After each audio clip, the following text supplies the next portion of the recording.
अपना चाचा के लड़का संगे खेले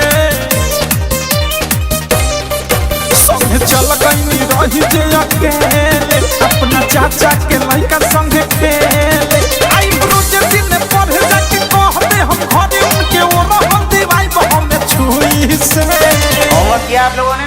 नहीं सर जी। ये है प्यारा सा गिफ्ट, लेना चाहोगे? नहीं सर जी। तो होमवर्क क्यों नहीं किए हो? हो जाएगा। होमवर्क नहीं किए हो? हो जाएगा। कब? अभी जाए तुरंत ना। हाँ हाँ तुरंत जाऊंगा, तुरंत अभी बैठ के करूंगा। देख लो कितना नुकीला है।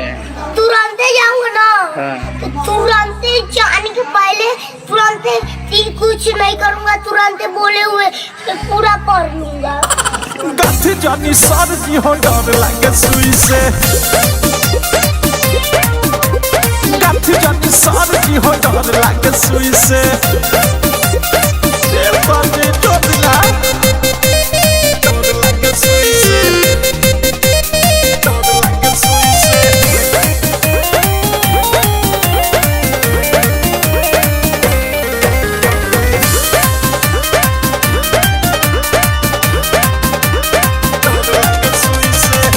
घोरही से हमें पिठियाइले रहे खेले जाइला चॉकलेट खियाइले रहे ए सदी सुनी ना घोरही से हमें पिठियाइले रहे खेले जाइला चॉकलेट खियाइले रहे पूरा माइंड हमर हिलल हमरा टाइम नहीं मिलल बोली खेले हम नीला गाड़िया लुई से।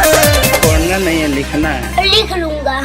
तो आज नहीं लिखे उसका क्या होगा? उसका तो उपाय नहीं है। उपाय नहीं है? नहीं आज उसका उपाय मेरे पास छोड़ दीजिए, छोड़ दीजिए, छोड़ दीजिए।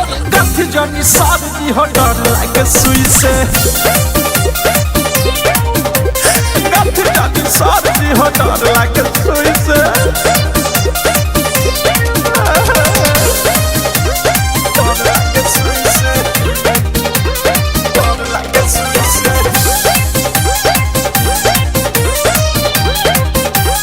डर लगे सुई से आज ही से सब कुछ सीखल हम आज भर छोड़ दी कल लिखल हम। ये सर सुनिए ना आज ही से सब कुछ सीखल हम आज भर छोड़ दी कल लिखल हम। प्रेमिया वफेसिया अनुरागिया मुकेश राय तो थारू पूछे लगी रुई से।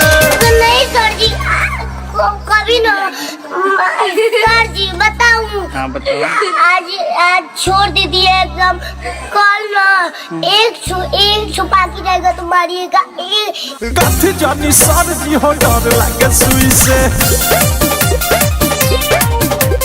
गथ जानी सर जी हो डर लगे सुई से